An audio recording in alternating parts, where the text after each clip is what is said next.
Hi, Barney. Hi, Calvin. President Ruttenberg? Is Terry going to be joining us? No Terry, but Brian should be on. He said he was going to be here. I just sent him a message to see if he responds. All right, we are live right now, guys. Okay. So let's wait a minute, see if Brian responds. Otherwise, we'll go for it. Sounds good.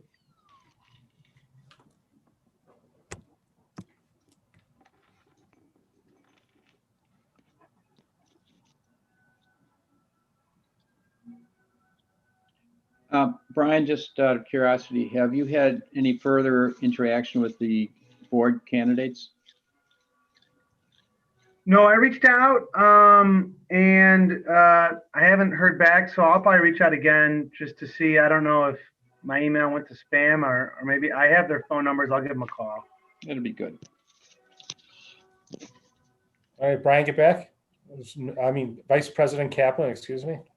I just got a confirmation that the message was delivered, but I don't see any bubbles, so he hasn't gotten back to me yet. Okay, well, let's just, we have some administrative things to do, so let's get going, and then, Okay. hopefully he'll be able to join us on the fly. So I'd like to call to order the Finance Committee meeting of the Park District of Highland Park for Thursday, January 21st at 4:01 p.m. Roxanne, can you please call the roll? Commissioner Bernstein, Here. President Ruttenberg. Here. We have a quorum. We're hoping that Vice President Kaplan will join us as the meeting progresses. And my understanding is Commissioner Grossberg will not be at the meeting today. So the third item on the agenda is public comment for items on the agenda. Executive Director Romes, has anyone from the public submitted any emails to be read aloud for public comment? No. Thank you, Director Romes. Next item on the agenda is the approval of the Financing Committee meeting minutes from December 3rd, 2020. I reviewed them. I found them fine, so I'll entertain a motion to approve them. Yes, I move so. And I will second as the chair. All in favor, say aye. Aye. The ayes have it, and the motion carries. The next item on the agenda is the updated financial forecast. Director Peters to present. Okay, good afternoon. And let me put this into presentation mode. There we go. Okay, good afternoon. We are going to go over our 2020-2021 financial forecast for the new year and finishing up the prior year. Okay, the first thing we have is really this is more of a 2021 financial forecast, and these are our projected cash flows for 2021. As you can see, we have the whole fiscal year going across here. We're going to start at the bottom of this, keeping in mind that board policy is that we maintain a 25% fund balance. The fund balance reserve amount changes each calendar year based on what our expenditures are for the new year. And so our expenditures in the budget that is laying open right now for the 30 days, excuse me. This is 25% of expenditures for 2021. It's about 4.1 million. And so that number is going to stay the same for the whole year. And there's two things we want to point out about that fund balance number. It's rather low. And the reason it is low compared to prior years is because we have budgeted for phase 4 expenditures. And so we just want to keep in mind that why this number is lower, that when we get to 2022, we're going to hope that we are in phase 5 or a pre-pandemic mode. And so this number will go up significantly for next year, for 2022, as we hope to have a bigger budget, because we'll be offering more services and have more related expenses with that. Then when we look at our budgeted cash on hand for 2021, we look to be fine the whole year through, with an ending amount in the budget, roughly 3 times the fund balance. But again, we want to be cautious at year end, because at that point in time, we don't get any taxes in until roughly May generally. And then that's also when a lot of our programming starts for the summer season. We also want to keep in mind that we have been told by our advisors and our auditors to keep more operating cash on hand at this point in time because we are in a pandemic. If we go up to now our projected cash on hand, in January, we know that we were in tier 3, which is at a lesser financial position than where we would wish to be. And we know that we've got revenues that are not going to come through the door. And then in fact, we'll have to have some refunds. So really we have lessened revenues in January with some refunds, or lessened revenues in February and March, which would affect our cash flow the first quarter. However, we did receive $160,000 in tax revenues in January, which significantly helped offset those cash outflows. And if you look at it, there's really a minimal effect by us being in the tier 3 and now going to the tier 2 in January. And if you take that out to the end of the year, I mean, I would say there's really zero difference right now in what we're projecting to have on cash on hand versus what we had originally budgeted. So does anyone have any questions on that? President Ruttenberg? Not for me. None for me either. Thank you. Great. Okay. So moving right along, we are going to go to our next slide, which we are very familiar with. And this is our COVID projections for the year ended 12/31/2020. It's important to note that even though the year is over, we are still having more expenses that will be booked into 2020 trickling in. And that will continue to do so until the auditors enter their final phase of the budget, which will be in March. And then we also may have some revenues come through, and any revenues coming through, mostly it would be the if it's property taxes. If more property taxes come in February, those would obviously be related to calendar year 2020 and would be booked as such. But without any more expenses, without any more revenues, this is where we sit. And of course, there could always be some sort of an audit adjustment too. But basically, our original budget had shown we were budgeting a surplus of $3 million for year end. In fact, if you look at the dashed green line for our actual revenues and the dashed red line for actual expenses, our end of year surplus as of just a few days ago when we did our final posting of these numbers for this presentation, we are at a surplus of almost $3.7 million. And so the actual difference between where we had originally budgeted our surplus to be and where we came in is $600,000 more, which is pretty incredible given the year that we had last year and that we're in the middle of a pandemic. A couple of things to just remind you, how did we get here? How did we really make things work? We had an incredible year at Sunset Valley with being over budget to the tune of $618,000. We did pull in December 2 different CARES Acts CARES Act grants that totaled over $200,000 to help boost our revenues up in December. And then of course we know that payroll came in at about $2.6 million less than what was originally budgeted for. And that's all I have to say on this, other than we really finished out the year well. And I don't think we're going to have that much more coming in to hit us as the year progresses before the audit is over. But does anyone have any questions on this? President Ruttenberg? I'm kind of digesting, Okay. but from what I think you just said, we had close to $900,000 of unanticipated revenue from Sunset Valley and under the CARES Act. Yeah, a little over 800, I would say. It's like 818. 800 and change. Yeah. Okay. Well, I guess we take it any way we can get it. Absolutely. Absolutely. Yeah. All right. I do have one question. Mary Lynn, it looks like the projected revenue, which is that line right there, Yeah. and then the actual revenue, which is slightly is a slash line above. It looked like where that 1.859 is. It looked like you anticipated it for the last month to be flat, and it looks like the revenue ticked up instead. Is there explanation for that? So again, $200,000 is the CARES Act money that came through. We had not projected that, and obviously it was not in the original budget either. We weren't sure exactly when those monies would come in. So that is really, I would say that really makes up the difference. Okay, that's a good explanation. Okay, Barney, anything else? No, let's keep going. Okay. And Brian Romes, if Vice President Kaplan does join us, could you let us know so we can note it for the record? If he's here. Okay. Well, I'm sure you heard me. Okay. Mary Lynn, next slide. Okay. All right, then we have our rec fund, same sort of thing as we've been looking at all year. We originally budgeted to have a deficit of $2.4 million when we don't include taxes or transfers.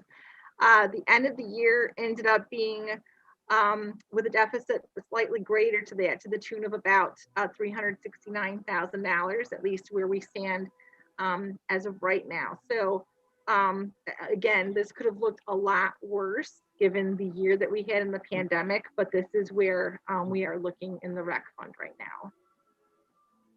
now. President Ruttenberg, any questions, comments? No, sir. Mary Lynn, let me just look at this for a minute. Okay. Okay. Thanks.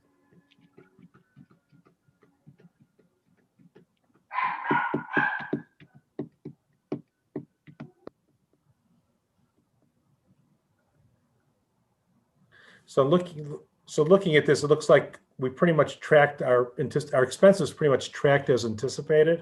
Mhm. And then our revenue was slightly higher. So it's actually, we're doing better than we thought we were going to do at this point. Is that correct?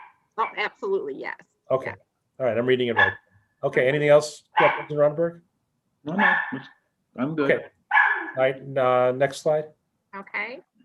All right, we're going to look at payroll, and this schedule is done. This will not change. We have all the December payroll has hit at this point. So again, the takeaway on this slide, we originally budgeted $10 million in payroll. In fact, our actual final payroll was the $7.4 million number. So we came in over $2.6 million less in payroll than what we had originally budgeted. That is due to furloughing of staff and wage and hiring freezes over the course of the year. And then if we want to look at, we had projected ourselves at $7.5 million. We came in somewhat less to the tune of $44,000. And that's all I really have to say about this slide, unless anyone has any questions. President Ruttenberg? No questions. I have no questions either. Okay, and that being the case, unless you have general overall questions, that's all I have for this evening. Obviously, it's just my usual question. You know, how we first of all, you know, what's this our financial status now, and what do you anticipate over the next quarter? So You're gonna do first quarter projections next, so skip that part of the question. okay. Oh, I'm sorry, that's a quarter project updates. So the question still stands. Sorry about that. That's so we ended up really better than what we projected. Obviously, and I'm trying to get us back to that first slide. I still didn't get my new computer yet, so I'm struggling a little bit here. But we really turned out better than what we had projected. And again, it's largely the golf course for sure really saved us. You know what, let's go one more. The golf course really came shining through. We got some taxes in January, $160,000 worth. That was huge too. The CARES Act money. Based on all those, we really, you know, to come out with a bottom line greater than what we normally would in a regular year, I think is just phenomenal. And the other thing I will say too, which we also want to keep our eye on, is our cash flow. And we were projecting that we'd come in with operating funds somewhere around $10 million at the end of the year. And, we're there too. We have healthy fund balances as well. And that's also really important, especially at the beginning of the year, because these are quieter months. And we know we don't get property taxes, don't start coming in until May. And we know that this year that 65% of our revenue is going to be property taxes. So we look pretty set up. Our cash balances will definitely go down until the taxes start coming in, but we look really healthy. I really didn't have a chance to ask this question. I had the chance, but I just didn't ask the question during the budget review. But the projecting the golf course, are you projecting the golf course to have similar numbers as 2020 or similar to 2019 or somewhere in between? pretty similar to 2019. Not similar to 2020. We're certainly hopeful, but we did not want to be overzealous, or we did not want Okay, to. that's what I was hoping, because, 2020 may have been an outlier with the golf industry, and I just didn't want to rely. I didn't really notice that when I look at it, when I looked at the budget, but I just want to make sure that we're not counting on that windfall again for 2021. Yeah, no, that's correct. Okay, Wasn't that in part due to the fact that in Northbrook, at least one of their courses was closed? yes, Yes, their course. Yeah. that was partly that, but Barney, golf was up everywhere. Oh, no, I understand that, but I mean, for us in our community, there was a touchable reason other than golf was up everywhere, but there Yeah. was a course that was a popular course that was closed. But if you talk to people who belong to country clubs, they experience the same spike, and that's, and the Northbrook course really had nothing to do. It probably provided some impact, but it's basically across the board, no matter if courses are closed or not, golf was up everywhere. Yeah. Yeah. Okay. and- I'm sorry, Brian. I was just gonna say, it really was, the weather was really good too. That helped. Yeah. That's a good point. Okay. Anything else on the updated financial forecast? Hearing none, then we go to the next agenda item, which is 2021 first quarter project updates. Directed Smith to present. All right, thank you very much. Is that a new title, Directed Smith? Well, that's what my cheat sheet says. Oh, right. no. I'm being smart. I shouldn't say that. I was So we are directing this. Sorry, Cal. I think what he's saying is he's directing this part to Mr. I was Smith. You wrong. read I was whatever wrong. the It was my- teleprompter says. I apologize for that. I apologize. I was wrong. It says director. I misread it. All right, we ready? Yeah. No? Yeah, sure, why not? All right, so what I'm gonna do tonight is just briefly review the Q1 capital projects for 2021. So basically, these are all projects that staff will be working on in some capacity in the first 3 months of the year. We figured this was a good opportunity to kind of see what we're moving forward with, and an opportunity to get any feedback if there's any concerns about proceeding with some of these projects. So just a quick explanation of the spreadsheet. First column is obviously the project, the amount budgeted in the 2021 capital budget, the tier, which you're familiar with. Then this is the proposed start date. So when staff will start working on it, whether that be planning or other aspects. This column here, board approval, you'll notice it says NA for some of them and TBD, but there are dates in some projects. For the ones where there's dates, it's primarily when, let's say there's a bid that's gonna be required, and we'll be coming to the board for approval of that. And then lastly, the anticipated finish date for the project. So I wasn't going to touch on all the projects. There were a few I was going to. So as I go through the list, if you have a question about one of them, please ask. With that said, the first project I did want to briefly talk about was a Deutsch Tatlot. So as you'll recall, this was, we have money budgeted for the replacement of the playground. We have a 20-year agreement with the homeowners association. That agreement is reaching an end this year. We have learned that unfortunately there aren't any outside funding sources to assist with this project. With that, and then also we recently met with the homeowners association.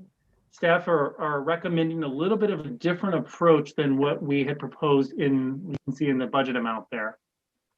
We've met with the homeowners association and discussed the possibility of letting the agreement extend for 1 more year. If the agreement is not terminated by either party, it automatically goes to a 12-year term. And the reasoning for doing that is then would allow the Park District and the homeowners association to come to an agreement of the acceptable condition that the Park District could leave the site in, and then from there we would terminate the agreement and they would take over management of it. The thought right now, well, the agreement basically states that the Park District would have to return the site back to the way it was 20 years ago, meaning pulling everything out, removing retaining wall, removing the gazebo, regrading the site. And that's honestly something that I think neither party really wants to do, because there's some value in the way the site is. So we're discussing possibility of doing some smaller scale changes to play equipment, possibly removing some areas and returning it to turf. So Just with that to note said, for the record, Jeff, you said 12-year, but you meant 12 months. oh, I'm sorry. Thank you for catching that. Yeah, Keep only going. 12 months. So I guess this evening, we're looking for a consensus from the Finance Committee on allowing the agreement to go for another 12 months. If we get that tonight here, we then plan to go to the full board for the same request. I have no problems about that. You know, given where we are right now, I'd like to know how much it would cost us to restore to the original condition if there was no agreement, and then what your thoughts are as to what we might have to spend to restore to, let's just say, a middle ground condition. I mean, per the board's request, and also after talking to Director Romes, I did talk to the Deutsch family with regard to this, and just a disclosure, they are family friends.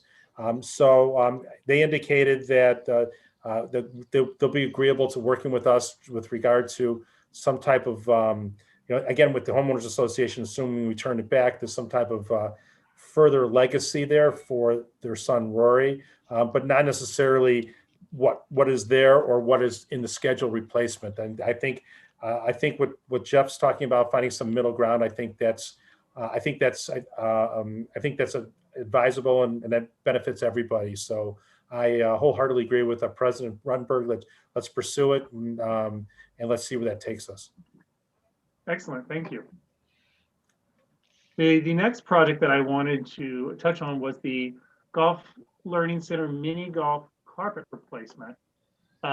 This one here, we actually do not plan to bring this to the board for approval, because in the work that staff have done on this project, determined that it's actually going to be a significantly less expensive project, and it will not reach the bidding threshold. So that's good news, but that one we'll be moving forward with shortly. Good. The next here at the Golf Learning Center, the parking lot resurfacing and sidewalk addition.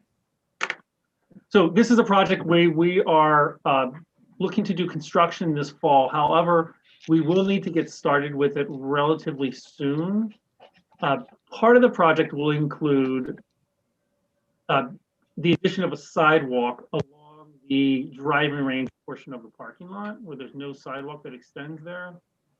That's going to require hiring an engineering firm to complete that those drawings for the project, which will take some time. And then secondly, there is permitting that's going to be required through IDOT for a portion of the parking lot where it goes out, where the exit and entrance is. And we're anticipating that that's going to be going to take a significant length of time. So we want to get started relatively soon. So right now we are reached out to a couple of engineering firms, and we are requesting quotes from them. Depending on the amount of that contract, we may come to the board for approval, or we may not if it's less than necessary. President Ruttenberg, anything? Yeah, I wanted to know, are we able to put a permeable sidewalk in? I'm making a note of that. At this point, it was likely going to be a concrete sidewalk to match the rest of the sidewalks in the area.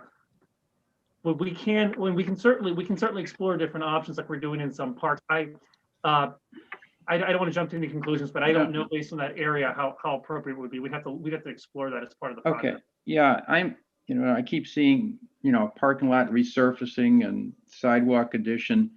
And, if anything, we should always be trying to figure out a way if we can put in some permeable surfaces. So I know it may not be feasible, but I just wanted to raise that to our attention. So you mean like something like brick pavers or something?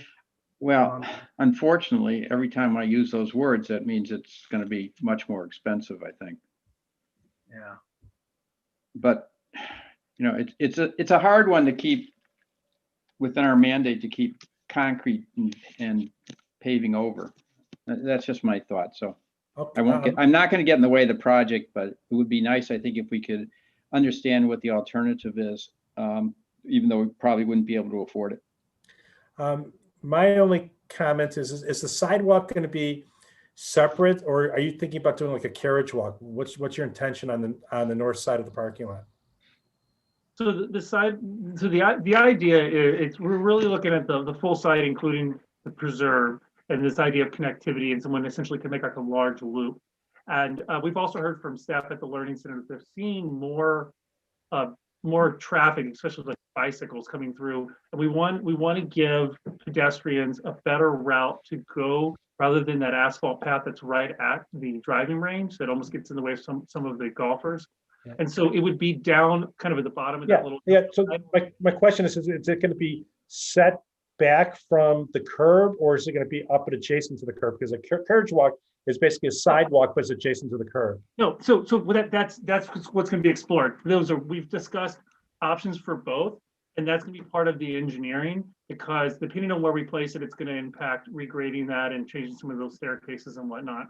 So that will be part of the engineering process. I mean, you're also adding more impervious surface, so. Yeah, Yeah. What option we'd like to do is utilize some of the parking lot space, because we think there's an opportunity to bring those stalls on the north side south a little bit, which means we could utilize more of the parking lot for that sidewalk. So we Yeah, I'm just thinking, because you do have the hill right there, and so rather than regrading that hill or something like that, if the sidewalk's up against the curb as a carriage walk, it'd probably be a simpler project to do. Yeah, that's exactly what we're hoping to do. It'll certainly be less expensive in that route too. Okay, all right, great. All right. Thanks. Thank you. The next, I wanted to touch on one more project, the Golf Learning Center, and that's the site planning here. So we are looking into quotes from firms to do some planning at the site.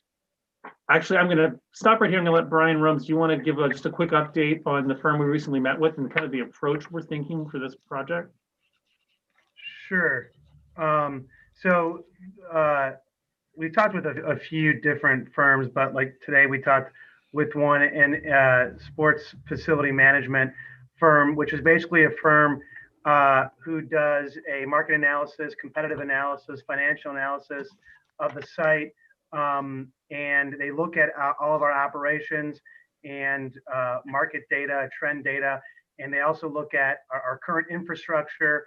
And at the end of the day, what they do is they work with staff and any other key stakeholders that we want to include to put together a site plan, since this is an enterprise facility that is aimed at generating a net revenue, since half of the net revenue is paid to the city. So it's looking at the totality, and one of the outcomes is return on investment and pricing strategies and future development of that site. So we actually feel that this is a very fair cost and a good dollars invested for this site, as we have talked about numerous things there that came back from not only the attitude and interest survey, but also just kind of this wish list of items that we've talked about with potentially heated hitting stations or improved hitting surfaces, improved lessons, layout for the site. So I can go on, but that's the summary of what it is. Thanks, Brian. So wait, guys, hold on. Brian, I'm sorry to interrupt, but we need a little thing that raises a hand. Is the site plan and the improvements that we're talking about, are we taking into consideration the dome?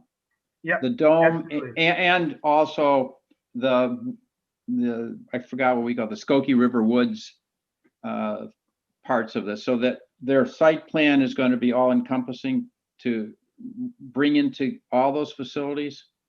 So the Skokie River Woods and the connectivity with that, as well as the preserve, are more of an awareness than they are part of the plan, because this is more of a revenue plan for the actual revenue, components of that site. So the dome absolutely will be part of this. And so will the driving range and mini golf and any other type of amenities. I think from an access and ingress, egress, and things like that, Skokie River Woods will be considered, but it's not part of the plan. Well, you know, I like, as we've done at Sunset Woods, we should, in my view, a plan should take into account the possibilities for the whole interconnectivity, the whole ball of wax, so that we don't put a sidewalk in and then 5 years later or 3 days later decide, yeah, we should have extended the sidewalk to Skokie River Woods. We should, you know, it's there, but we sort of ignore it. And I mean, not we, but the public. You know, Jeff can speak more to it, I'm sure, but it's a property that's within our family, but it's the kid that nobody talks to, you know, the crazy uncle.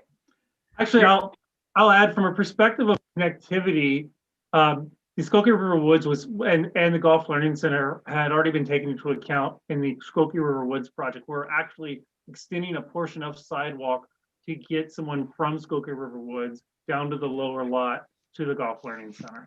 Okay, so it is part of it. So that was part of the previous project. So that has been looked at, and that kind of goes back to the sidewalk I was just talking about. That's going to complete that circuit. So we have looked at that. It was just more of a separate effort, and this will just kind of take that into consideration. Okay, so the answer is yes, you've anticipated my asking, and it is all part. We're just breaking it up into pockets of expenditures. I think that makes sense, yes. Okay. Hey, I have a couple questions. This really goes back to the previous matter. The parking lot resurfacing, does that include the drive aisle to the dome and the upper parking lot by the dome? Yes. And are you planning on doing anything different there? Because I know when that dome is active, that that's a difficult area to navigate. Okay. I found it difficult to navigate even when it's not active.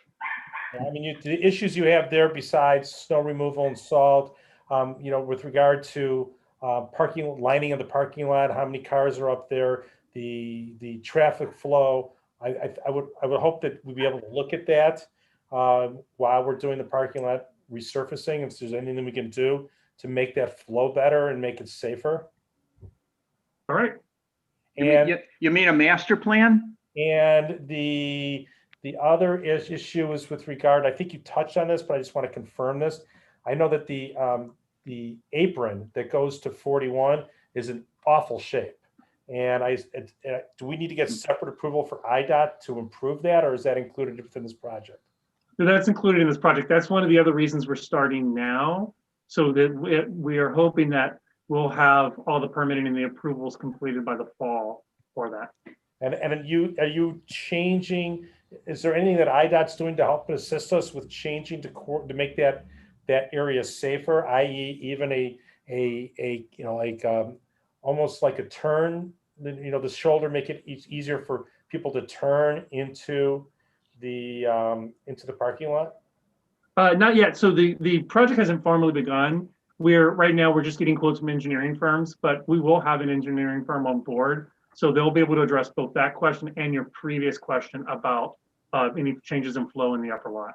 Okay, so I would highly recommend that we engage IDOT, maybe, you know, if something that they can do to make that turn both in and out safer, and I'm sure the engineer will be able to help us with that, would be, you know, it's a dangerous corner, and I'd like to see anything we could possibly do to improve it. I'd love to see that. Why don't we also reach out to our state representatives? This might be one of those kind of projects that they could be helpful on. You know, I remember the last time we talked to Julie Morrison, you know, she was very eager to talk to us about things. Of course, that was a year ago before COVID, but can't hurt. I'm not saying it has to be something as elaborate as the ingress and egress out of Chantilly, if you want to take a look at that, but but maybe that on, on a smaller scale, if it's anything we could do, because you could see when Chantilly was built, what the city required from IDOT to make that workable. And I'd like, if we're doing it, I'd like to see if we can explore it, if there's something that we could do on a smaller scale, but something that could do to improve the ingress and the egress out of there. Absolutely. All right. Yeah. Any other questions? Yeah, don't we have plans for a new sign there? We do. Yes. So that's planned in the fourth quarter, after we complete the site plan. So that's kind of the next step. Yeah, that's why it's not included here. These are only these are just first quarter projects. Have we talked to the city about the sign? We have, when we did the recent amendment to the agreement there for lot 3, it was once again agreed upon that we'd be completing that sign work this year. Okay. I hope we're going to do a sign that looks good. That's all. All right, I'm going to scroll down here and stop at the Park Avenue automatic gate. So this is the automated parking gate that would go down at the bottom of the hill when you turn right to control traffic to the area near the water plant for the boat launch. So most recent news on this, as staff has been working with gate contractors on pricing and design. We also met, I believe it was yesterday, with with city staff to follow up with them. We've been in contact, but we were following up on our current plan as we're getting closer to wanting to move forward with this. And right now we are trying to finalize the ideal location for the gate, meaning the best place as far as function, but also looking at the site and the constraints of the site and understanding the type of vehicles and whatnot that are going to drive down there. Obviously, there will be large boats and vehicles, but there's also really large vehicles that come down for the water plant for deliveries from time to time. So our next step is going to be to reach out to Gaywald Hamilton, and we are going to be doing a small turning analysis, looking at that portion at the bottom of the hill and determining whether we can decrease the width in any area to put the gate in a more ideal location, and whether vehicles that we anticipate coming down would be able to fit. And so that is the next step we'll be doing over the next week or two. And then we will, the plan you can see here for the 9th of February, the plan will be to go to the full board on the 9th with presenting the plan for the gate, which means we'll come to the finance committee on our next meeting, February 4th, to talk more in detail about it. If there aren't any questions, I'm going to move on and touch on the site planning for Park Avenue. So we are currently working with Lakota Group, who is the firm that conducted Greenprint for the Park District, on a proposal for site planning at that site. We're finalizing that right now. We'll be meeting with the board liaisons on this project next week and hopefully have more to report soon. Is that site plan north and south parts of Park Avenue? Yes. Okay. All right. I'm going to just slowly scroll through these. Please let me know if you have any questions.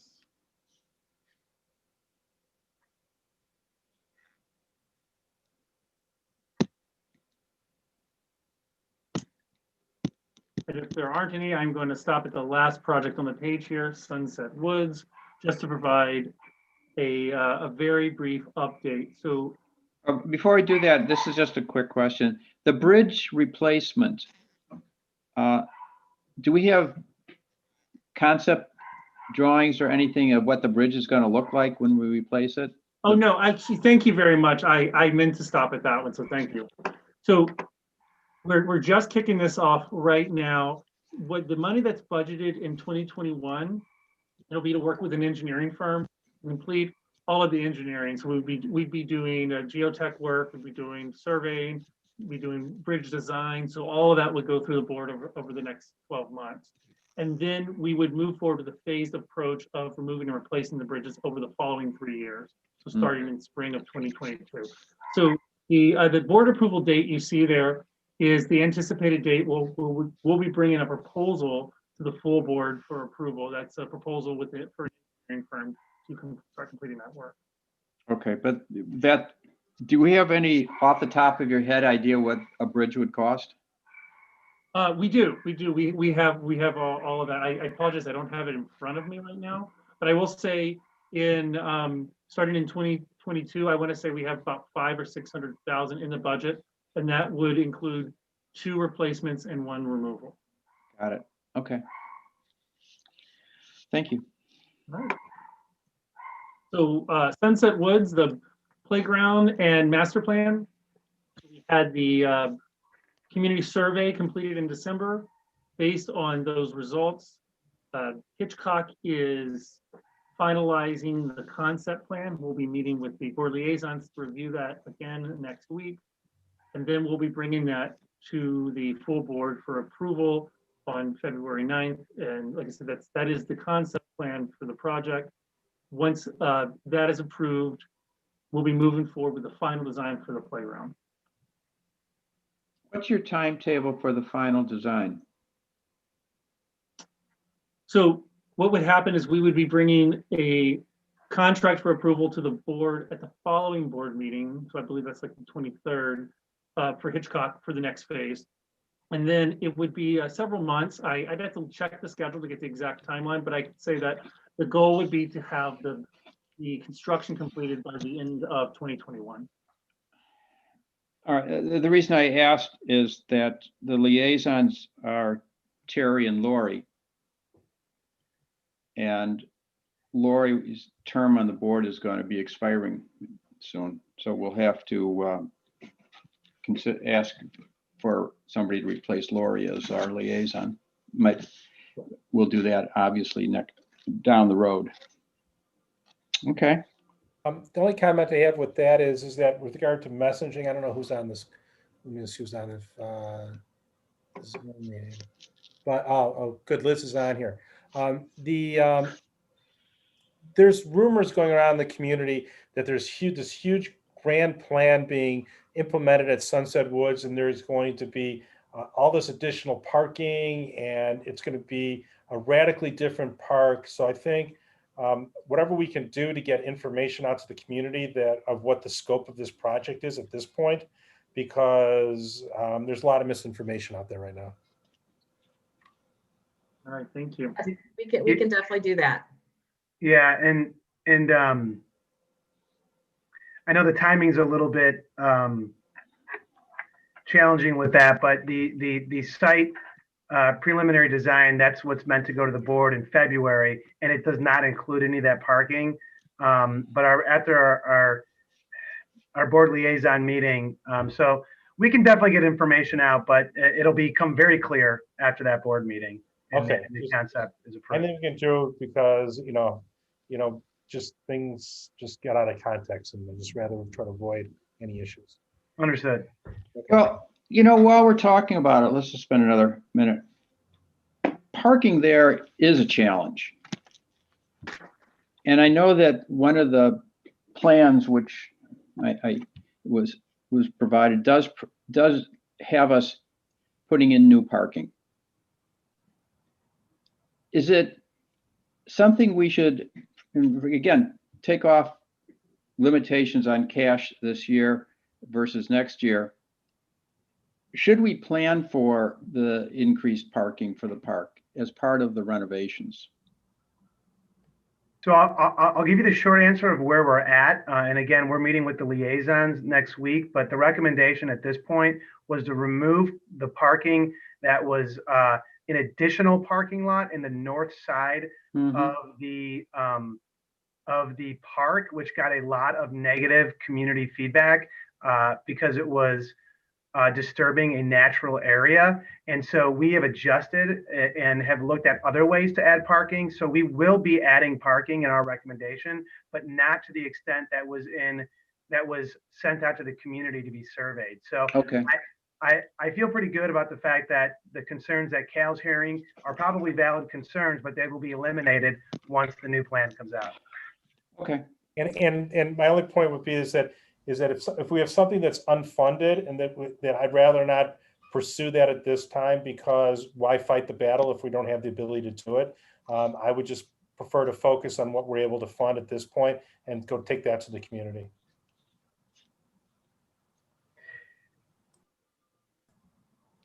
All right, Okay. that's everything I had. Are there any final questions on these projects? President Ruttenberg? no, sir. Okay, I have nothing further. Nice job, Director Smith, as always. Next item on the agenda is other business summer camp 2021 update. Manager Fiore to present.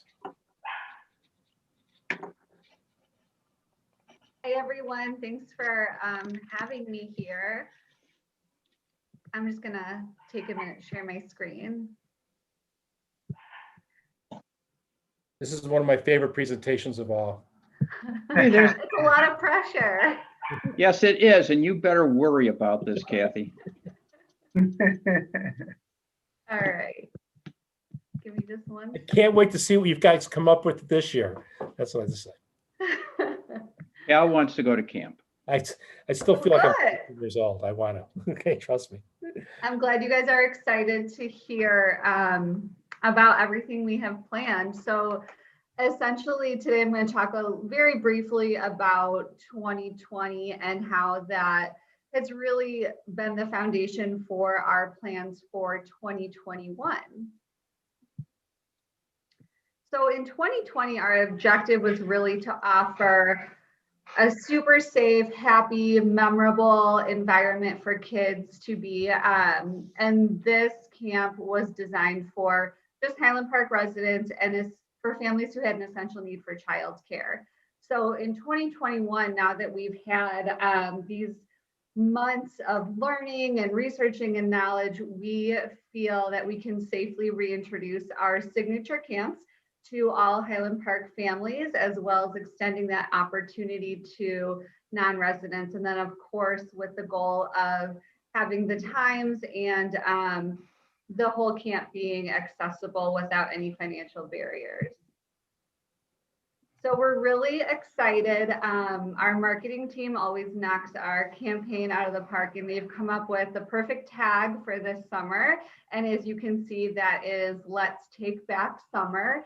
So this is just kind of re-emphasizing the district's commitment to memorable and safe recreation even during challenging times. So this campaign is going to consist of video, testimonials, countdowns, all kinds of exciting stuff. And this will be through both print media and social media throughout the Park District and of course local publications as well. So when you look at 2020 compared to 2021, there are some significant changes to both the schedule and the structure of the camp. Some of the most significant changes include being able to make sure that these camps are available to everyone. So through that, we are extending the grades from grade K through 8, as well as having our full 7-week program. We will be extending the days from our traditional hours. We are going to a 9 a.m. to 3:30 p.m. schedule. So traditionally, camp is 9 a.m. to 2:45. After camp is now going to be available at all 11 camp locations, and this is partially due to safety considerations and also added convenience for parents. In 2020, we of course had our one general camp theme, Camp Hometown, which was a great success, and we're excited to enhance what we learned last year and offer 18 different camps this year. So we're excited. Barney, did you have a question? No, I'm just moving the light around. Oh, okay. Some other things we're really excited about is the reintroduction of swim lessons, visits to Hidden Creek Aqua Park, and then reintroducing off-site field trips that staff is currently working on vetting to make sure they all meet CDC and IDPH recommendations to keep everyone safe.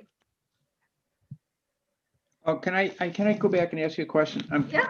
I'm a little, on the page before, the camps were from 8:30 to 4. Now we're going from 9 to 3:30. Was that because we were trying to provide more opportunity for people who were essential workers and just needed to have more time for their kids to be in a camp? Yeah, that's exactly right. So we were trying to mirror a quote unquote typical workday for families who were still working in person. And then we actually also offered after camp last year based on the registration trends and the communication we got from parents. We actually did not have anyone take advantage of our after camp option last year. And we did have some families express that camp was a little too long for their kids. They were just beat by the end of the day. So we kind of met in the middle so that parents who are working in 2021 still have a big chunk of their day taken up. And then we're still covering those typical work hours with the 5:30 p.m. after camp.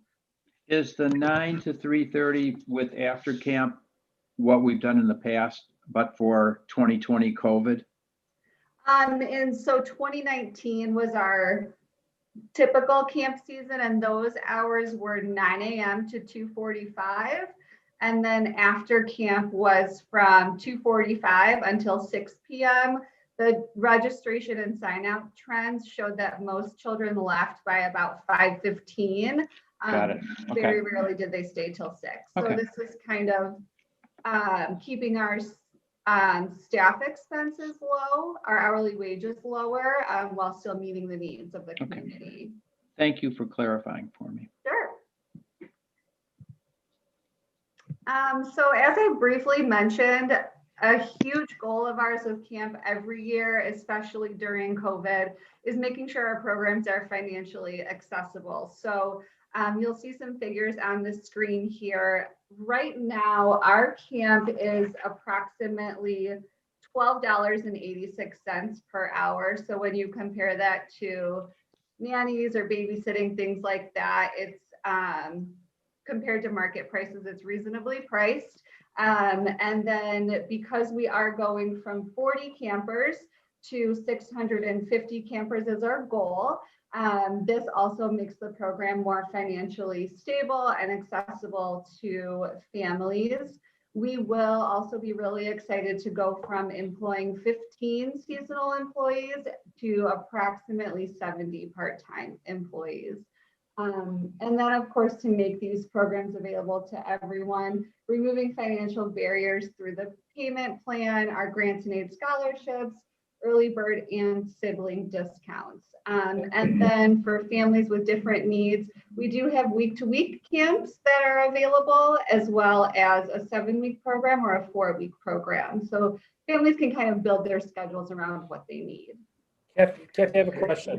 Yeah. With regard to staffing, I know one of the hallmarks of our camp is that we have staff that return year after year. And there's not a lot, generally not a lot of turnover considering how young our staff is. But without having camp last year, can you just describe how you're going to go about recruiting staff this year, especially ones who, most of them were not obviously with us last year? Yeah, absolutely. So last year, what we did was we were able to employ all of our camp directors and assistant directors from the 2019 season. So right now, we're still somewhat in the research phase of the most fair and equitable way to go about selecting who we invite back. We do anticipate going back to our 2019 pool of high performers and tenured staff, engaging their interest, and then filling any positions that might still be available from there. Do you anticipate any issues or? I don't anticipate issues, but then again, if I've learned anything from 2020, I don't know what to anticipate. So I do feel that we are, all of our plans, I think, really take in consideration the fact that our seasonal employees, like you said, Cal, are really dedicated and they've spent many years with us. So to our staff who have been with us for year after year, we are certainly highly considering having them back. And hopefully we meet our registration goals, and then we'll be able to be on trend with hiring the same amount of returning staff as we typically do. So Cal, like you said, we usually have a high return rate of about 50 to 60%. So if we typically hire around 115 seasonal staff, we would be able to cover that 50% that typically returns with the 70 person team that we're anticipating. So the details are still being worked out, but that's our thought process as we approach it. And I can imagine that we're also going to have the same issue at the water park this year, considering that there's been a year now since we've employed lifeguards out there also. So, but I'm sure you guys have that completely under control. Yeah, we're curious to see what to anticipate, especially with not being able to extend an opportunity to everyone last year. I don't know what to expect as far as how many people will be looking to us to return, or if they found a new home in 2020. I'm not sure, to be honest with you. Okay. All right, thank you. Sure. So of course, one of the most important things of camp is always safety measures. And like I mentioned, as you all already know, we as a district are so committed to constantly researching, learning, attending seminars, learning from our colleagues what the best practices are for safety. So we will still, we're anticipating implementing the 3 W's currently, which we know are effective in mitigating COVID. And of course, our staff will go through a vigorous training process as always, but with added COVID mitigation strategies that we will be implementing. Through our partnership with District 112 and NSSRA, we are able to include more campers in our program. Through District 112, we have a lot of space for socially distancing dedicated camp areas for each group. And then of course, NSSRA is still willing to work with us and make sure we have inclusive opportunities for those who may need support to be in our programs. So that is our plan as of safety measures. Essentially, we just, Mitch's mantra all throughout has been planned based on what you know today. So today we know the 3 W's work. So that is the foundation of our plan for 2021. So registration for our camps begins February 3rd for residents. We're obviously super excited to invite all of our families back. And now, if anyone has any questions or comments, I'm happy to talk through those with you all. President Ruttenberg? I have no questions, and I only can comment that it shows a great effort, and I really think anyone who went to camp last year just had a great time, considering considering the difficulties. You guys did a marvelous job. Thank you, Barney. Yeah, and I agree wholeheartedly with our president. So, and that's the first time I've said that. Oh, I'm talking about President Trump. I've said about President Ruttenberg. Yeah, right. Yes, let's mark that down. Let's mark that down. I think that's great. I think I was kind of looking forward to see what you were going to present, and you exceeded my expectations. So you did a great job. Thank you. I appreciate that. Thanks for having me. Okay. Next item on the, anything else? That's all I have. Okay, next item on the agenda is the upcoming meetings. Director Peters to present. Okay. So for February, we presently are showing a meeting reserved for February 4th and another one for February 18th, both at 4 p.m. That's what we'd like to throw out as a recommendation. Let me just check my schedule. So, what days? 4th and 18th, you say? Yes, yeah, they're both Thursdays at 4 p.m. That's fine for me. Barney? also good. Great. Anything else we need to talk about? Is there anything you want to talk about that's not on the agenda? How are we doing? we didn't see if, remind me, did we see the revenue and expenses for for January? No, because we're not done with the month. But how is it trending? You know what? We have not even started analyzing that. We're still working hard to get 2020 expenses into the books and then catching up with 2021. But we really haven't even started reconciling anything yet for January. Yeah, and Barney, I can give you a really general overview. Clearly, revenues for the first 2 weeks of not having programs are down, but we've had tremendous success with what we have been able to do. And also, similar to 2020, expenses are significantly reduced. So it's a pretty even field from a net standpoint. And our rec center memberships are actually right at where we anticipated they would be for this month. So that's a good sign. And it's increasing our usage every week that goes by as the environment improves. So that's about a general overview without giving you numbers I can. No, but that's fine. That's good to know. That's good to know. Has anybody reviewed or get any comments from the review of the budget at all?